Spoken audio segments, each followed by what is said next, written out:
Marseille, Toulouse, Paris. Un peu partout, c'était la plus faible mobilisation depuis le début de la contestation. Alors pourquoi descendre dans la rue alors que le mouvement s'essouffle? Près de 2 mois après le début du mouvement, il y a d'abord ceux qui espèrent toujours faire reculer le gouvernement. Le retrait, que le retrait et le retrait. On ne veut pas autre chose. On est tous concernés, tous perdants, on n'est pas démotivés et on ira jusqu'au bout. Des manifestations qui, pour eux, n'ont rien d'un baroud d'honneur. Certaines professions espèrent obtenir des aménagements. Concrètement, pour les égoutiers, d'un bénéfice de 10 ans pour partir à la retraite, on nous en donne 2. Et encore, on n'est pas sûr de rentrer dans les critères. On aura moins d'euros. À Toulouse, À cause de Macron. les manifestants veulent rappeler que selon les sondages, une majorité de Français reste hostile à la réforme des retraites. C'est pas parce qu'il n'y a pas de monde que les gens ne sont pas pour le retrait de ce projet de réforme.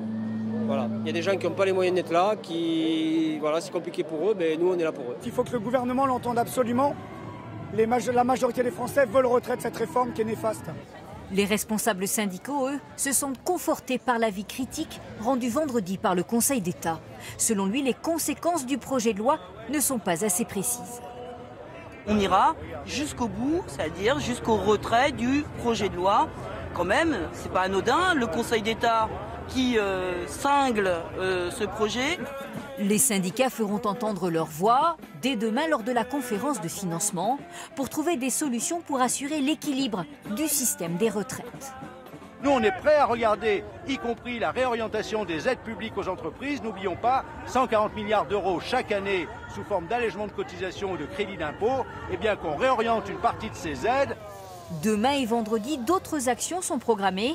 Lundi, les professions libérales ont prévu de manifester.